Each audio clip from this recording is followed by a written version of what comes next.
alley-oop. That's the way the sport go. Stay the course though. This that skill oversized sports show. You screaming, this is what I'm all about. Alley-oop, alley-oop, alley-oop, alley-oop, alley-oop. Throw it up, throw it up, throw it up, throw it up, throw it up. Main and Rockstar.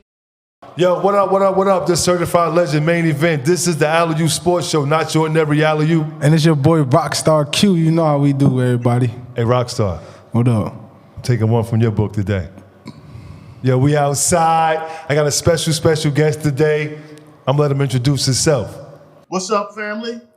What's going on? Big Mike Pringley here in the building, man. Look, I'm just blessed to be here, man. Being able to break bread with some of my good peoples, man. Look, I'm bringing the real today, so make sure no questions legit. That's what I'm talking about. Of course. Yeah, this special right here because, we gonna, you know how we doing here. Listen, we get right to it. There ain't no sugarcoating nothing over here. So I want to know, man, where did it all begin? Where did it begin? When did you become, like when did it all start? Where are you from? Everything, Yeah, man. So, obviously been knowing your pops for a long time, but from Linden, but born in Elizabeth. Obviously right next door, but born and raised in Linden, and right there outside the Bayway Circle area. You know what I mean? Okay. Eighth Ward finest over there. Control the whole thing. You know what I mean? So for those who know, they know. But yeah, man. Hey, grew up, man. Playing sports. Just doing what I love to do. Just outside being a kid, man. Riding bikes with no seat on it, you know what I mean? With pegs on it, doing what we do, man. Getting chased by dogs. That was a fun time. I mean, we were just being kids, man. Walking around buying Suzy Q's, crocodiles, Dipsy Doodles, quarter waters, Linden cookies, going to Mr. Lee's. Mr. Going to Lee's and getting them cherry balls. Mr. Cleve. So hell no. None of that. About that. We just letting them know how far we go back. Peanut butter and jelly sandwiches. He don't know that. But we schooling the young fella. Yeah. Nah, I love it. So when did it did you start playing football early? Like early on? Was football your first love? It's crazy. Basketball is my first love, man. I love the hoop. And with my cousins, all my cousins, JC, Kirby, all my cousins, man, we hooped all the time, rain, sleet, or snow. We was out there hooping, man, with every ward. Didn't matter, St. Mark, 4th Ward, 8th Ward. It didn't matter. We was always out in them streets. Kids don't go outside no more, you know what I mean? So we was out there. We was out there because we couldn't stay in the house anyway. Our grandmother kicked our ass out. So we wasn't allowed to be in the house till it's time to leave. You know what I mean? So, but basketball, man, was my love, and football. I wasn't allowed to play. My mom didn't let me play Pop Warner, so I kind of skipped that era and really didn't play organized football till middle school. Like I didn't even know you from playing football. I know you playing basketball. So just sitting here listening, I'm like, oh, okay, he ain't played Pop Warner. And I'm 2 years ahead of you. So, we had the opportunity to play with you. You played with us. I was a senior. I think you was a sophomore. So all I know is basketball. And I want to say this right here, live and direct, because everybody keep asking me in my high school highlight tape. They keep asking me, like, how did I fall? Or they was like, yo, you jumped so high, you fell. This him. The two-hand dunk at Elizabeth High School gym. He dunked it. Yeah. Fell back. That's him. Yeah. Mike Pringley. It's him. Y'all get a chance to meet him live and direct without the helmet on. It was him. All right? But I wanted to say that, man.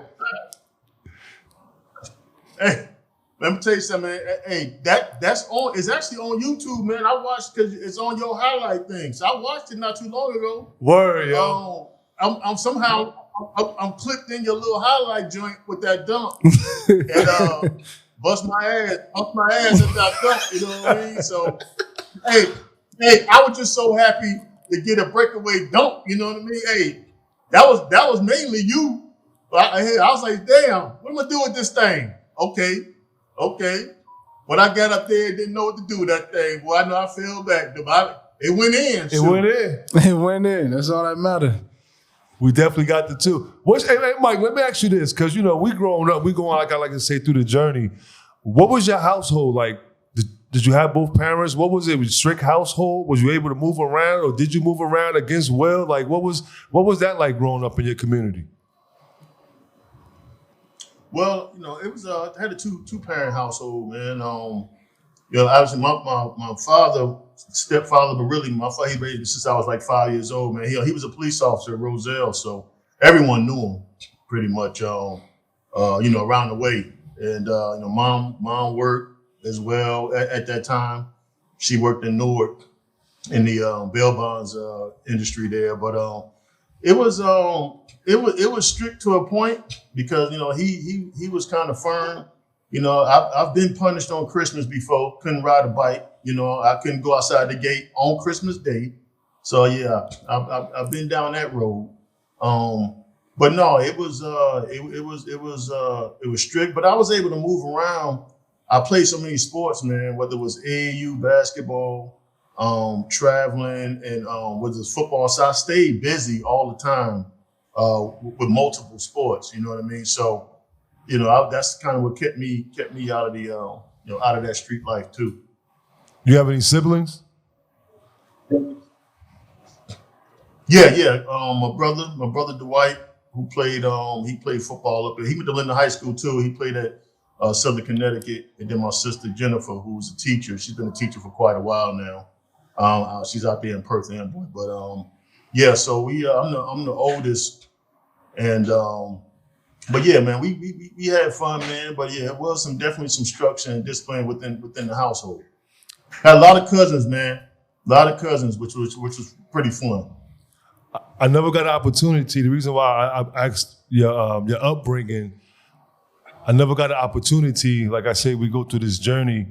Your dad, stepdad, your dad, right? He said he was a police officer. Mm-hmm. I never got an opportunity to thank him.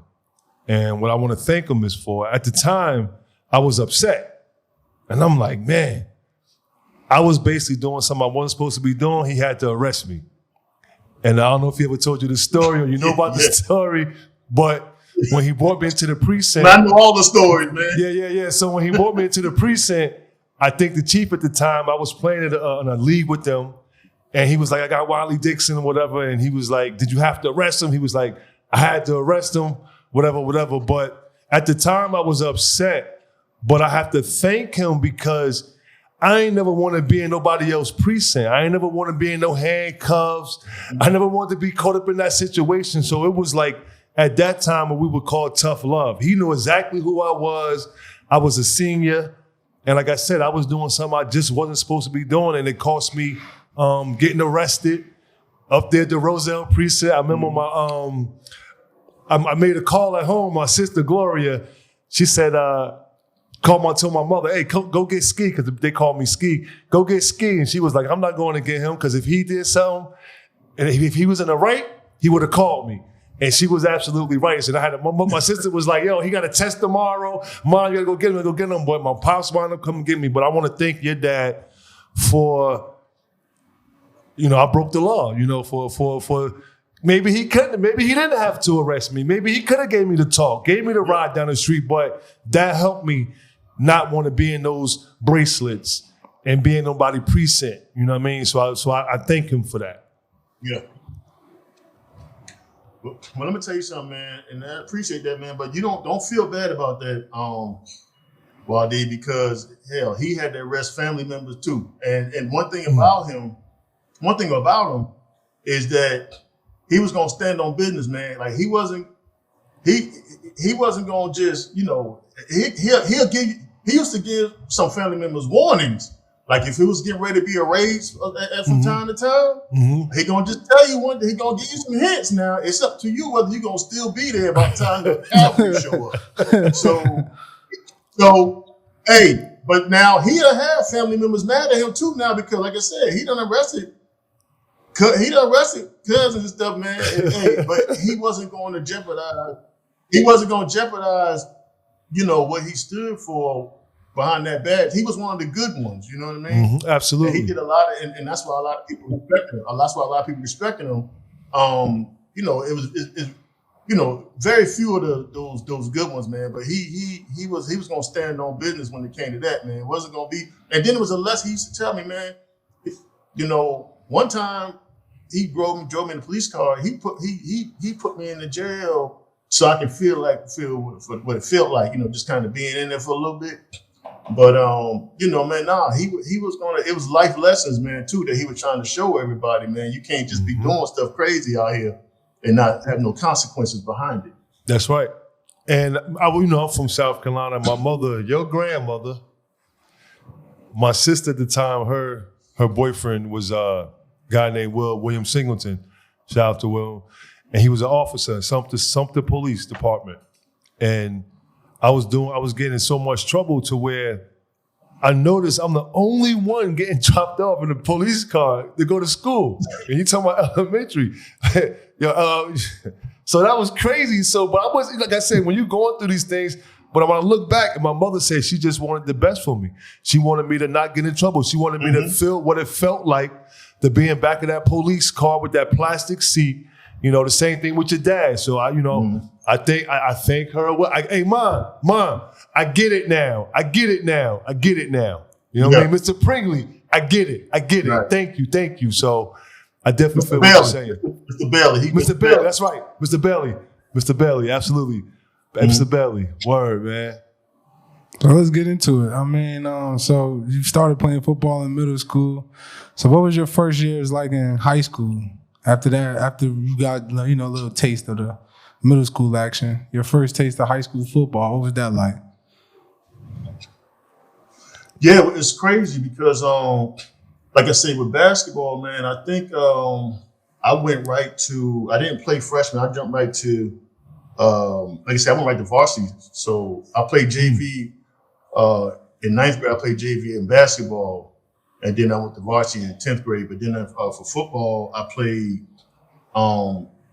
it's funny because I played freshman in football in 9th grade, but came 10th grade, I skipped JV and went to varsity and actually started because one of the guys too got hurt. Somebody got hurt and I wound up starting at DN. So I started, I think very first game, I think it was at Summit. It was against Summit High School.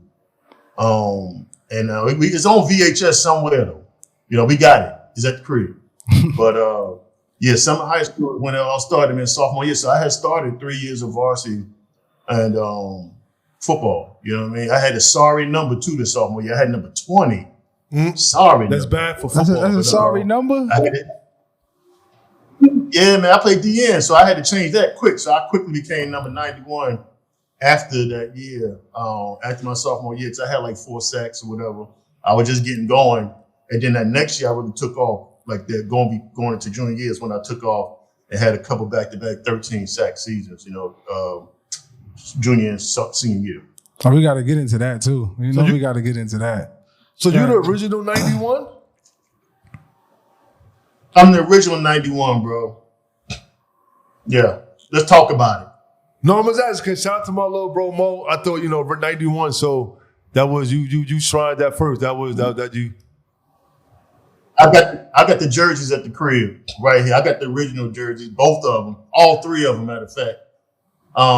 It's funny because I had a conversation with that AD a couple months ago before I think his brother son passed. So they say they're gonna do something, whatever. I brought it to a lot of people's attention, man. Just with, I feel like it was I feel like Linden don't know their history too well, especially because I think it's a lot of turnover, but we just don't do well with history outside of other schools like Elizabeth, Irvington, Rawway, even Westfield, Scotch Flint. Linden don't hold history they don't do their history good, man. So that's why at times I feel like they live too much in the present. They don't really know what transpired. A lot of folks don't know what transpired before, man. Because the school record, I still got the school record for sacks, which is 30. You know what I mean? So, sheesh. And tackle for loss, I'm pretty sure I'm probably still up there too. So it's crazy, man. I done had every I had D1 schools coming on, coaches coming on in that school, man, for the first time. And outside of on the football side, Craig, we had great players, football, Craig Taylor, Troy Stratford, guys that played in the NFL as well too. But when it came down to high school, now I'm not talking Mo. I respect Mo. I like Mo. Oh yeah, Mo. That's the bro. Yeah. Personally, sure. He played my brother. He played with I think he was there with Dwight, my brother, in Linden. But I like I was telling my cousin JC, if you just basing everything just off a high school career, I'm not talking about pro because he had a better pro career, obviously, than me. I played 3-4 years, got hurt, but but if you're talking high school career, it's not even close. I made every All-American team, parade, Reebok, shoot, blue chip. I went down to Orlando. I got flown to Orlando, top 25. Me, Josh Booty, a lot of guys, 25 players out of the country. We got flown to Disney World. Did like a Reebok. It was a Reebok All-American when the Reebok was doing it. So I made every All-American. I got plaques. I got plaques for all of them. Every All-American team I made. First team All-American. I was player of the year in New Jersey. Me and Rasheed Simmons. I was player of the year, in Jersey too. So. It's kind of mind-boggling to me. You know what I mean? But there's a lot of players I think get disrespected right now that play for Linden. So Tamika Dixon just got her flowers. How the hell that happened? I don't understand that part. How she just got her flowers? Come on, man. Well, I'm gonna tip. I wasn't even going to tap on this, but being that you tapped into it, so I'm gonna tell you what's going on behind the scenes when it comes to far as the history. You're absolutely right. You have a group or whomever that's trying to really erase the history, or maybe not even erase the history, but not trying to find out what the history is. How do you find out what's the history of a town, right? You find out because you have to be involved and in tune with the community or with whomever that's in that town. We're talking about Linden, for example, right? So you have the AD, which definitely not a fan of his. It's all political. He's just a political pawn. Then you have I don't want to say fake Italian, but you got these guys over here. Yeah, I've been involved with Linden basketball or Linden sports, but they got them in the wrong positions to where they making poor choices because of off of whatever popularity or however they can benefit from someone's individual, hard work and dedication, but the thing is that we have to change that, and this is what's going to help change that. It's nothing against Muhammad. That's our little bro. But when it comes to that number 91, that's the homie. When it comes to that 91, I've been hearing a lot of things about it. Like you cleared it up, and it's not his fault. It's those who in the political. I don't care. I'm talking about the athletic director, and I'm talking about who I'm talking about.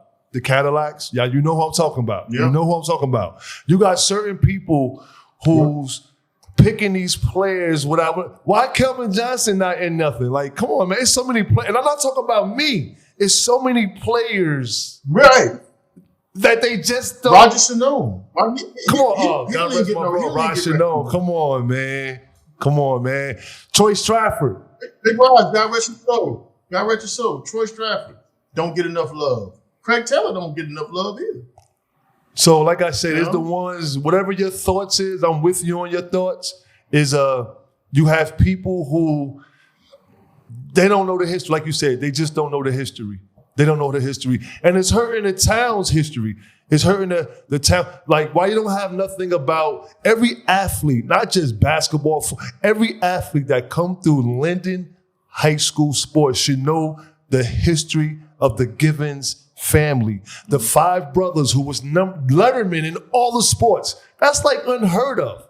That's unheard of.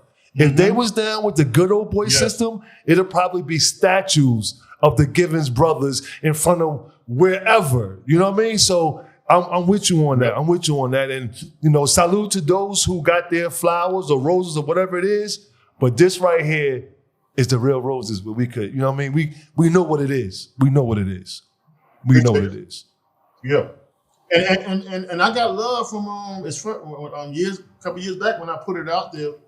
I got love. I got hit on the side on Facebook, man. Cats was hitting me up. The George Masons, everybody tapped Dion. Even Dion during the speech, when Dion because Dion talked at the most, the retirement part, and he mentioned my name as well too about understanding about guys like this and that and the third. So look, I don't walk around bitter at all, man. I'm blessed. I'm thankful. I'm in the City Hall of Fame, whatever the case may be.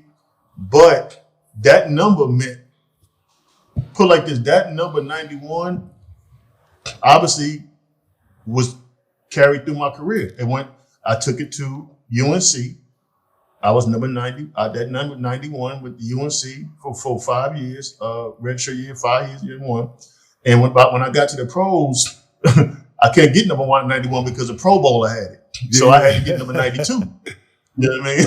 So and I wasn't buying nothing off nobody. You know what I mean? So you can cancel that. But but that number 91 is I felt like when I first, it's funny how that number started. So when Bucky McDonald was giving out jerseys, he was giving out numbers because we can change our number going into my junior year. And I was like, I think I was trying to get like number 56 because Lawrence Taylor was my childhood idol, Lawrence Taylor. Mm-hmm. So he was like, man, I see you wearing number 91. I said, man, I don't want no damn number 91. He said, I'm telling you, man, why you want 56? Why don't you take this number and make this number famous? Why don't you do that? So I just started looking at it, man, so that's really kind of how I started, man. That's why that's when I went with the number 91, how I started. Yeah, made that special.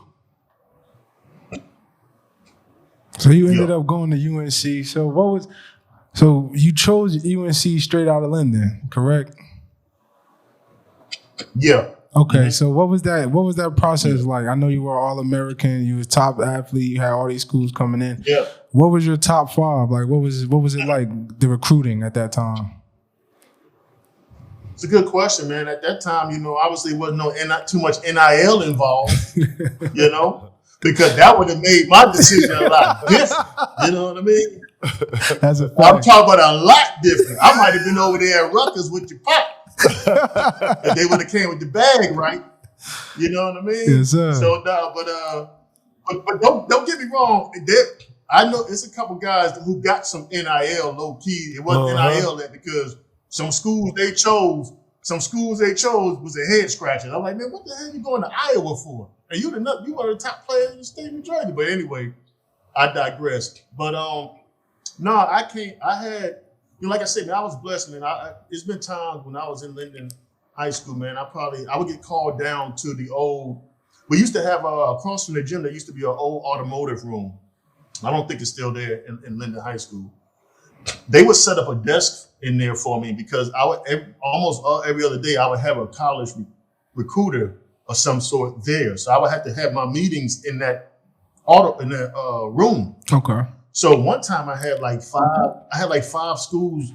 Florida State was there, Boston College, Penn State, Syracuse. Like they were all there at the same time. So they were like waiting in line. It was like five of them, And then UNC,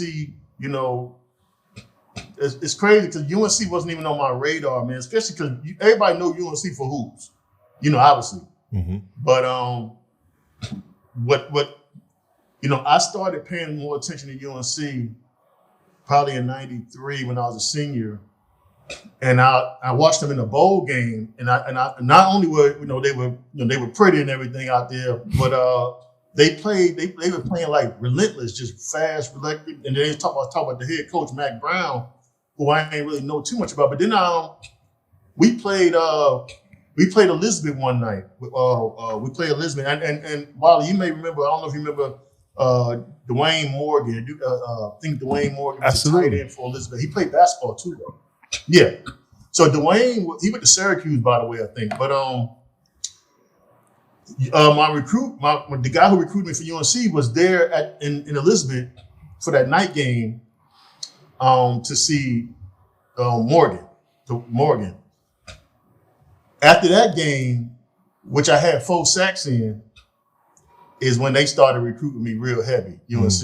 So my five was I had Rutgers.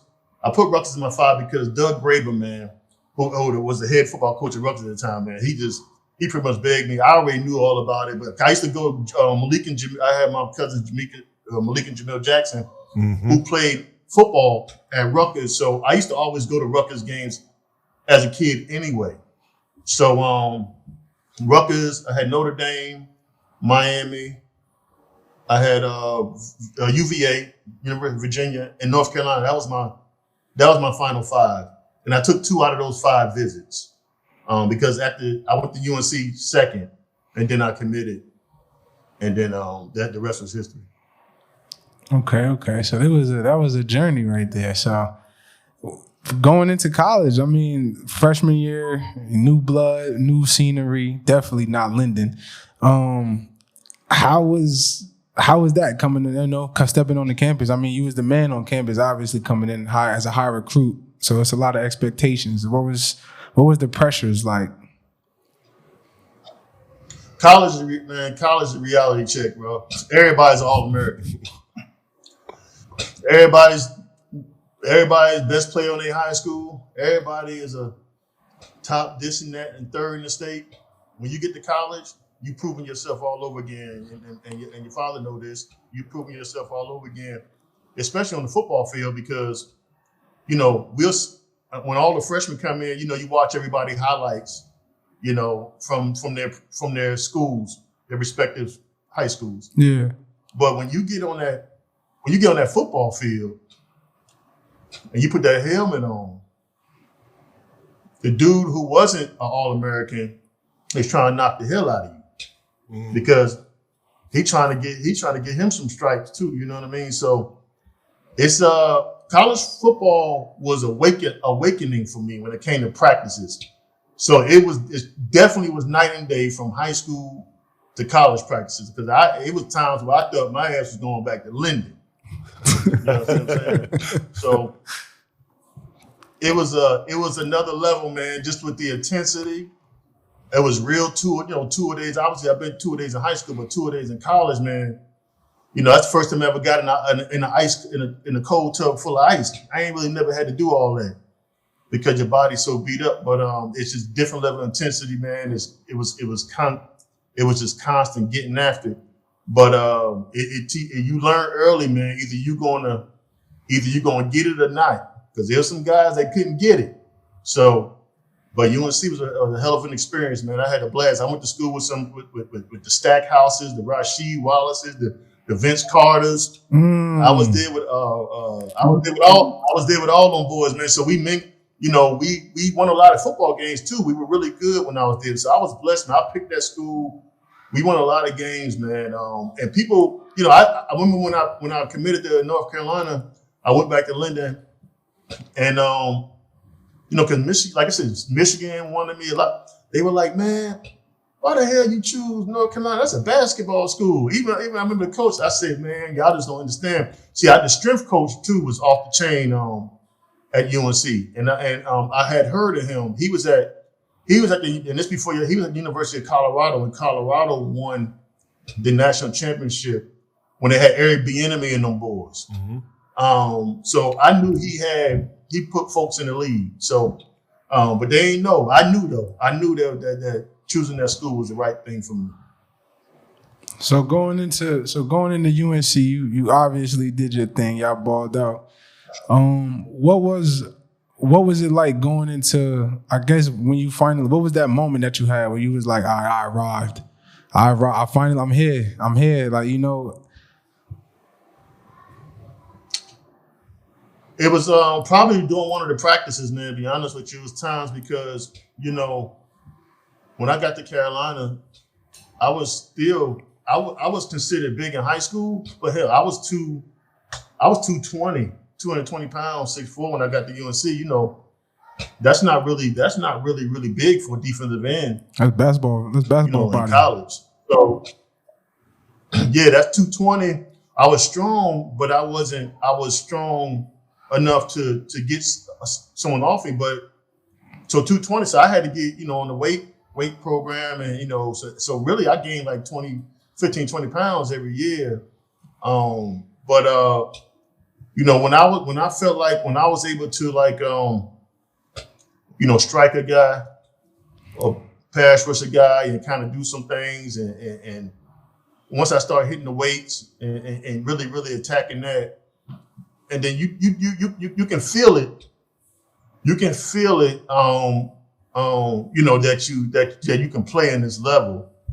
So you just gotta. It's all mental though, because it's hot as hell too. North Carolina is hot, man. It was that heat be on you. Damn So right. a lot of things run through your mind, man. You kind of think about how many. What's the Greyhound, Amtrak? You be trying to figure it out, man.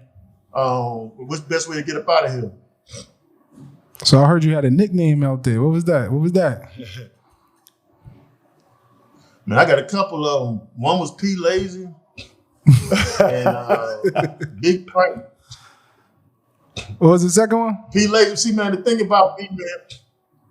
Yeah, but see, a lot of the guys, they said I was never in a hurry or in a rush. You know, I didn't like the practice. I'm gonna be first to tell you, man. I couldn't stand practice, man. If I could, I would try to stay in that chain. And I don't encourage folks to be, because if you talk to a lot of my boys, which I'm still in the group thread with a lot of my boys, they'll tell you, man, I just wanted to play on Saturday. You know, you put me between them lines, I'm gonna play. But when I'm out from between them lines, I'm not in a rush. Like whether it was going to class, they could see me walking from a mile away, bro, because I'm really not in a hurry to do anything. You know what I'm saying? So, but other than that, I just couldn't stand practice, man. It was necessary, but I couldn't stand practice, man. Like I would be in the going tent to the horn blow, and then I'm coming running out of there. Man, please. That practice for the birds, but I get it. Nah, that's I feel you on that. Trust me, man. Yo, God rest my brother Tariq Saunders, yo, because he hated practice, yo. He used to come. We used to be running so many different laps because he came late, and I'm with him, and I came late too. So his uncle would drop us off, and Aikens got us running around the gym the whole length of practice. So I feel you on that. You know, that was just the God gifted talent that we had. But you see, the practice paid off. Yeah. When did you start feeling that aspiration, or when did you know that you had the opportunity, or that process when you got the opportunity to go to the NFL? Oh, well, my junior year at UNC, man, I had a pretty good year, and it's funny because you start getting some. The coaches may start telling you certain things, and I really thought about coming out my junior year. I probably should have, because that next year I came out, it seemed like every defensive end in the country came out. Shoot. So when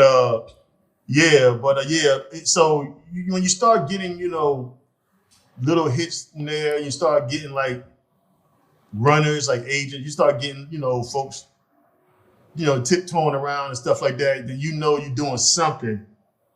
You're doing something right where you might have a chance to, all I wanted was a chance, opportunity, to have an opportunity. All you want is opportunity, man. You still, the odds, it's like hitting, like you said, it's like hitting the lottery. The odds are getting there. That's with any professional sport. I don't give a damn what it is, You just want an opportunity to try to see if you can make it.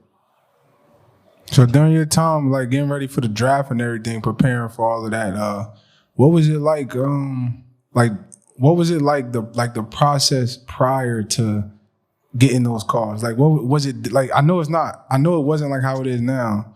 So it's like, was the process different? Like with NFL agents or coaches talking to you? Like, was it like a process that you had to go through, or was it just straightforward? No, it's a similar process now, because you still had to go through workouts. I went to the I got invited to the combine, so I was one of the ones that was selected in the NFL combine. And then you still gonna have your pro day, like a lot of these guys still have pro day back at their respective universities. So, but the main thing is staying in shape, working out, training, trying to do those those drills, like when those teams come to your pro day, watch you work out, you try to do the best you can. I know at the combine, man, I didn't run my best time, 40 time, man. At the combine, I did bench press pretty well, like 20 something on the bench, but I tweaked my ankle just a bit. But I felt like if I performed a little better at the combine, I got invited to the Senior Bowl. I couldn't play in the Senior Bowl because I had knee swelling in the Senior Bowl, so I actually was there in Mobile, but I didn't get a chance to play. So that probably hurt me too. I felt that I got drafted in the top of the 7th round, and I was I was slated anywhere between 3 to 5, from what they tell me, because I got calls the day before the draft. They were saying you can go anywhere between 3 to 5, agent and teams that I talked to prior to that. Okay, so at that point in time, did any of your teammates, were any of your teammates with you during this draft process? Yeah, we had that's another thing about UNC, man. We had damn near everybody on our defense, because we had the number 1 defense, where we were number 2 total defense in the country behind Michigan, when Michigan won the national championship, and I think Michigan won it when Charles Woodson was there. We were ranked in the country. We were number 1 in the ACC 2 years in a row. So we had 3 first-round draft picks, and then we had damn near everybody on my team either got drafted on the defense or had a shot, had an opportunity. So we were loaded. Man. Vonnie Alliday, Greg Ellis. We had guys that was Dre Bly. We had a lot of guys that played in the league, man. I had a shot at it, So it was coming to practice or to work, and when you got guys just as competitive as you are, that's bringing it every Saturday, it made it easier. Because the thing about it is, when you got a lot of good players like that, if you're behind, mess up on reps, your ass coming out. So the key is, when you get your reps, you better make the most of it, man. So you're behind to stay in. Coach don't have to take you out, because you got 2 other guys that's going to come right. Our rotation was crazy, especially on the defensive line. First and second team was guys that went to the league. So, yeah. Being in the in that limelight, North Carolina made it to the NFL. How did you balance that? But matter of fact, what team did you go to first? You got drafted to? I got drafted by Detroit, the Lions in '99, 7th round, and top of the 7th, and then I went over to the Chargers when they were San Diego Chargers too. Let's stay with Detroit. I got about 3.5. Let's stay with Detroit real quick. Mm-hmm. So how did you balance, because you talking about North Carolina to Detroit, now you're in the NFL. How did you balance, far as just doing the right thing? Because we never heard anything like you getting into anything or stuff like that. How did you balance that? Going from North Carolina to Detroit? Going to North Carolina to Detroit. But how did you balance off the field? Not getting in no trouble, just doing the right thing. How did you deal with that? Well, I ain't gonna say I ain't getting no trouble. I probably just didn't get caught. You know what I mean? But no, it was my type answer. Yeah. You know what I mean? But from what we know, we just know that. Well, put it like this: what's some of the challenges? Yeah. What's some of the challenges going from college to NFL? What's some of those challenges out there for the young ones that have to look out for? Well, off the gate, the challenges is, man, understanding what to do with your time, because you have a lot more time on your hands in the NFL. Mm. College absorbs all your time because you got class, you got practice, you got to lift weights, you got study hall, you got training table. So they own you really until that night when you got a chance to try to cut up in college a little bit. NFL, you got one job and one job only. You typically will probably be at the facility probably about 8 in the morning or whatever the case may be. You'll probably get a little workout in. You'll eat breakfast because all the food, breakfast and lunch is at the facility anyway. So you don't have to really leave the facility when you get to an NFL facility. You're going to eat there. All the best food anyway. So practice will probably be over by the time you do your special team stuff, your walkthroughs and all your meetings and stuff. You probably be out of that building by about 2 o'clock, 2:30, maybe 3 at the latest if you want to put some extra work in. But now you got all this free time. Okay? And that's where the trouble begins. The free time. The free time. So now you have to manage, okay, now you got more money. You got more money in your pocket. Some got more money than others, right?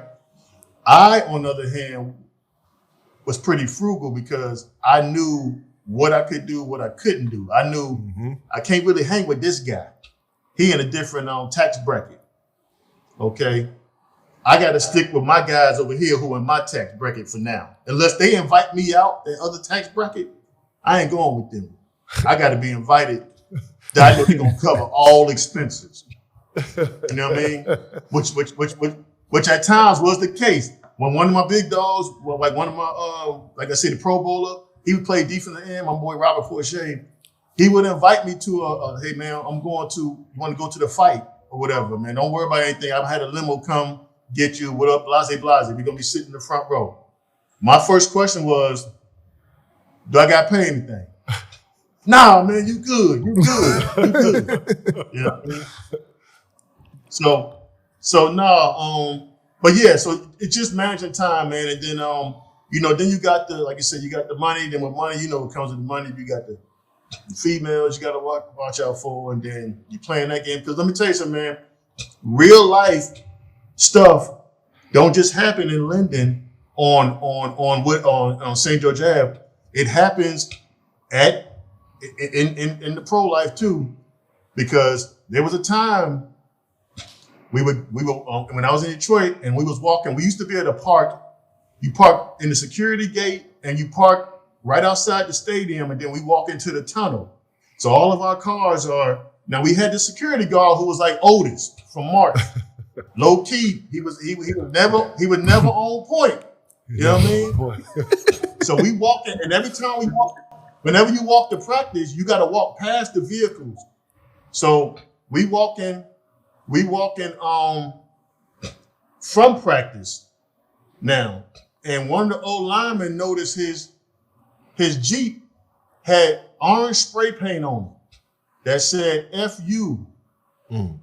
Okay. Some chick was able to get in there with a can, and we like, where's Otis at? Don't nobody know where he at. You know what I mean? Top. So them real problems still happen, bro. So that journey to the NFL, that NFL time, what was that like? Like what was I know you had a few injuries. Talk about that. Like what was that like? At least the first injury, when things first happened, like where was your mind at that time? Yeah, the first major, I had a concussion before, but the first major injury I had was when I went to San Diego, and during minicamp, I dislocated my ankle and broke my fibula all at the same time. It was a freak accident. And then I thought it was over then, but I thought it was a sprain at first, but no, my foot was facing the other way. So I had to have surgery. It happened in like May, and I had surgery right away. They put a screw in it. And I was just like, man, the doctors were telling me, you can come back from it. I was like, man, but I couldn't afford, I wasn't a guy I couldn't afford to take a lot of time on. So, I had the surgery, rehab, and I wasn't 100%, but I was able to get back by like August training camp, but I wasn't 100%, but I was able to I just needed them to get me ready for the preseason games because, that's where you make the team during those preseason games. I didn't practice that a lot, but I just got to the preseason games and I was still able to make the roster. I never got cut in one thing about it, I never got cut in training camps. Like I've been through three or four training camps, never got cut. I always got cut during the season because there was a lot of injuries at another position. Because we carried 7 or 8 D linemen, but every time there was always injuries at other positions, which forced them to have to cut, other positions. It's just like playing the video game, man. If you play Madden, So, yeah, that's just that's just how the chips fall sometimes. So what was it like? What was that conversation like? I know I watched it on I think it was Hard Knocks, whatever the show is, when they, with the NFL players in training camp, and I seen like what they went through to get cut. But what was it like during that time with you? Like how did you feel in that moment when they said that they were cutting you, or did they even say anything? Like how did that go? The day off in the NFL is Tuesday. Tuesday is typically your day off, so. Because after you play Sunday, Monday is like come in, maybe if you want to get like a little light lift or whatever, light workout, watch some film. But typically Tuesday. So if you ever get a call on Tuesday, if it ain't the crib, Mom Dukes, if it's like coming from like the facility, man, you already know what time it is. So it's like if you get a call and vice versa. The last day, when it's the last day of cut day, you don't want to get a call either. But so yeah, they tell you to bring your playbook. At the time it was playbooks, and these guys don't even get playbooks no more. They get iPads and stuff. So, but yeah, bring your playbook. But then I'll sit down and talk to you, let you know. Some of them will tell you they're gonna try to bring you back, stuff like that. But they try to tell you why they cut you. Like my head coach was Bobby Ross at the time, who had been in the league for a long time. And he'll try to explain it, whatever the case may be. So you gotta have an agent, man, that's on top of things. Cause I was out for because I didn't think I was gonna be out that long when I got cut. In Detroit, I think it was maybe in September or so. And I probably didn't get picked back up until like December of that year. So I was really at the crib. I was in Linden, back at the crib. Because I had all this money in the bank. I had money in the bank, but I was just renting an apartment or whatever. So I was trying to figure it out. So I was like, what's my next move? So when my agent called me, like, I had just been working out in Rawway at the gym. You know what I mean? I'm gonna tell you how prepared you gotta be mentally and physically, man. Because you never know you're gonna get the call. So my agent kept saying, man, just stay in shape, man, just stay in shape. So I already done missed 4 or 5 weeks. So I was like, man, they ain't even finna get no call probably this year. So I got a call probably 2 weeks before the regular season ended. And the charges were depleted. And my agent called me, he was like, man, look. He's like, look, man, hey, San Diego wants you to come work out for him, man. You good to go? I said, yeah, man, I'll be good in a couple of days. He said, no, tomorrow. I said, tomorrow? He said, yeah, man. I said, well, hell, what up? He said, man, look, just put a few clothes in the bag, man. You just go out there to work out. But he said, you don't know. He said, they might sign you there. I said, man, they ain't going on. They ain't finna sign nobody there, man. So, man, I literally I bought a book bag, couple pair of shorts, drawers, socks, man. Flew out to San Diego, man. Bruh, me and a couple other dudes out there. They worked in the gym at the time. We out there doing drills, working out. And the GM came to me and was like, man, look, man, we gonna sign you. He say, you got your stuff and everything? I'm thinking to myself, I say, Simon. I said, man, I got a book, man, with some drawers in it.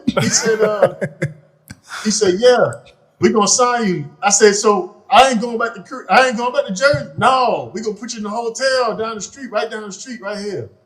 And then so I had to go to the store. I had to go buy some clothes. I ain't had no clothes. Cause I ain't think no joker was gonna sign me right then and there. But I went up there and signed the contract or whatever, finished out the season. This when Ryan Leaf was there. I don't know if you remember Ryan Leaf, but we were sorry. Them jokes were sorry as hell too. They were 1-15 that year. I came into a 1-15 team, boy. Woo! Boy, them boys are so sorry, boy. They were so sorry, boy. Let me tell you, boy, I ain't never seen none of that side. And then it was so lax too, because you remember I was in Detroit where everything was like drill sergeant, physical. Man, you get to see cultures are different in every team, man. You get to San Diego, don't joke as hard. Like we had the pads on in Detroit till like week 8, week 9. The pads, full pads hitting until the vets got fed up with it. In San Diego, them jokers, they ain't had the pads on all year. They just had shells on, and it showed by that record. It showed by that record, dog. He said, "Show 1-15, dog." But you know how crazy it was. I'm gonna tell you how crazy it was. So the week before, I was at White Rose getting the Taylor ham, mac and cheese sandwich, right? That next week, I might have practiced. I went to San Diego. I probably practiced 3 days. I was playing on Sunday, dog. I went from White Rose to playing on Sunday. You say you went from next week, dude. Yeah, you went from White Rose to the field. I can't make this up. To the field to play it on Sunday. And it was at Carolina. We flew to Carolina to play the Panthers.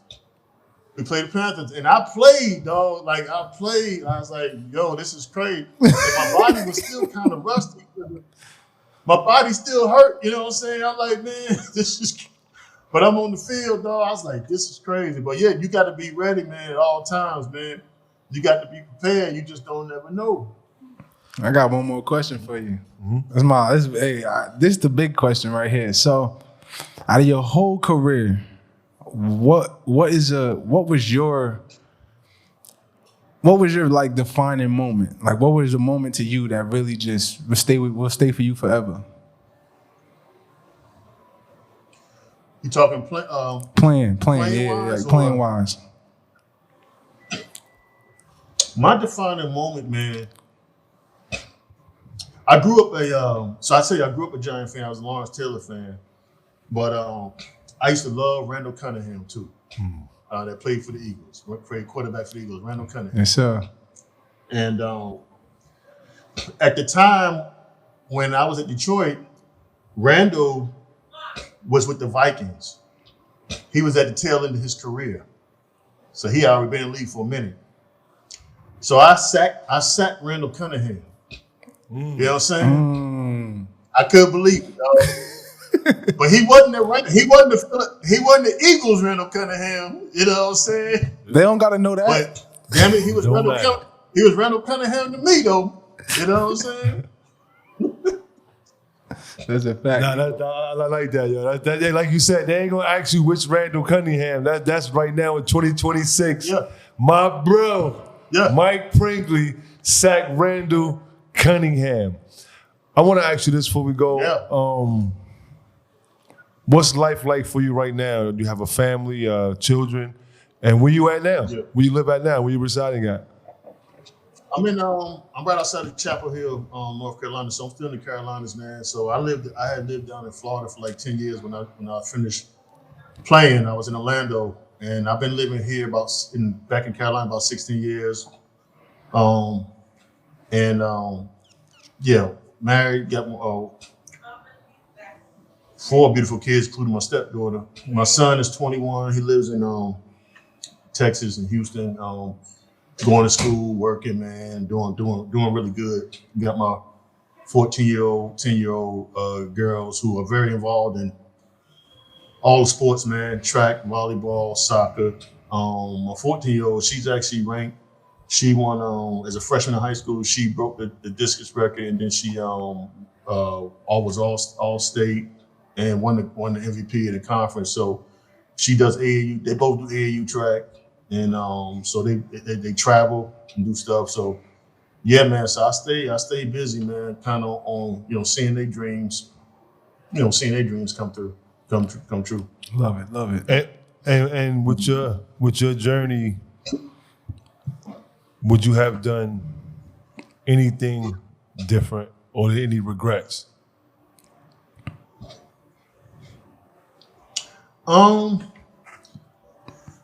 That's hard. I don't have too many regrets. Obviously we all in life deals you a lot of curveballs, and you just got to stand at the plate and swing at some of them. But if it's you may want to make a change, tweak here and there. But I love my kids. I had an opportunity to play on the highest level, which many people can't say that. I've met some really, really good folks, friends, life friends, throughout my journey. And I've been around a lot of wisdom. When you run into a lot of wisdom, man, with certain people you run into. And I don't take things for granted. It's my biological dad, my biological dad battling dementia. He's going through some things. There's a lot of people that's going through a lot more struggle than I am. So I'm just appreciative every second that I'm allowed to be above ground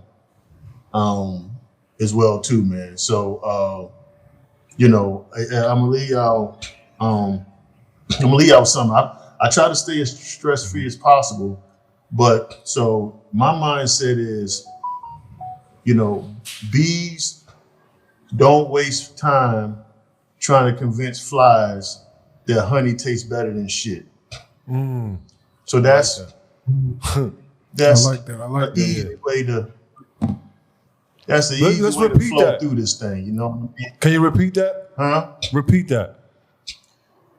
Yeah.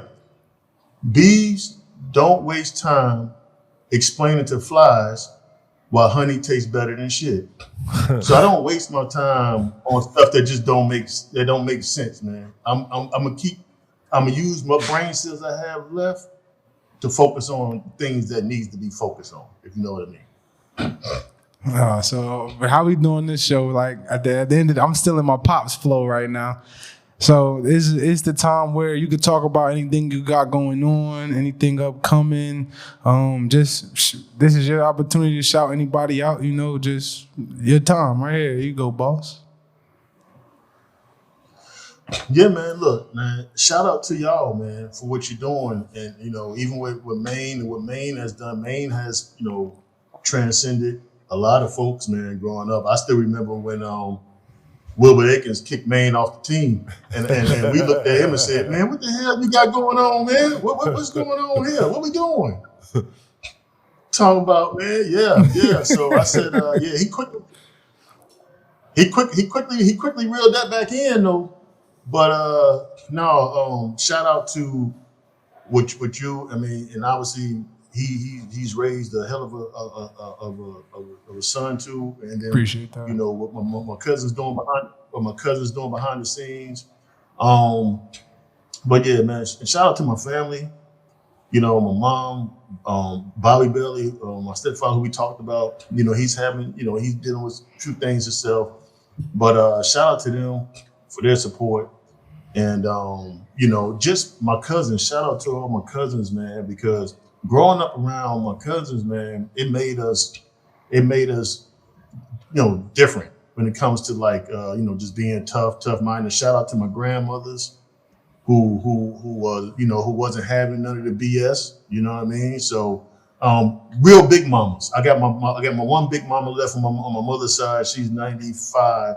But there's no more big mamas. No, all what grandmothers are now, 45, 46, Word. 50. Yeah. So ain't no more true big mamas. So shout out to all the big mamas that are left, real big mamas out there. Yes, sir. Hey man, listen, we appreciate having you. You family to us. You family to my dad, you family to me. We appreciate everything you did. Everything you continue to do. It's about time for them to start recognizing that around the way, but we're going to get there. But yeah, I know how we do on the show, man. Your boy Rockstar Q. I just want to say, man, we love y'all. That's all. It's all about love. It's all about togetherness and always staying safe. Like I said, we'd rather be a fist than an open hand. That's what I'm gonna leave you with. I just want to say, I want to thank the Creator for this opportunity. We cannot give up. Whatever you at in your life, whatever you're going through, you cannot give up. Like my brother said, there's someone going through something more that we may not be able to bear than we have going on in our own life. Just keep striving, and you never know when you're gonna get that call. He took a book bag, a knapsack, and he got that call. He took advantage of it, and he went out and had to go buy some clothes. Be prepared. Don't wait for the opportunity to get ready. Stay ready. God bless y'all. I love y'all. This is the Alley-Oop Sports Show. Good night, baby. Alley-oop, alley-oop. That's the way the sport goes. Stay the course though. This that skill oversized sports show. You getting smaller, I only getting taller. Haters looking so appalled, man. How they think they better than I? Somebody should tell them they should never even try. I remember late night, just me and the Wi-Fi. Screaming, this is what I'm all about. Alley-oop, alley-oop, alley-oop, alley-oop, alley-oop. Throw it up, throw it up, throw it up, throw it up, throw it up. Main and Rockstar Q, main and Rockstar Q, main and Rockstar Q, Q, Q, main and Rockstar Q.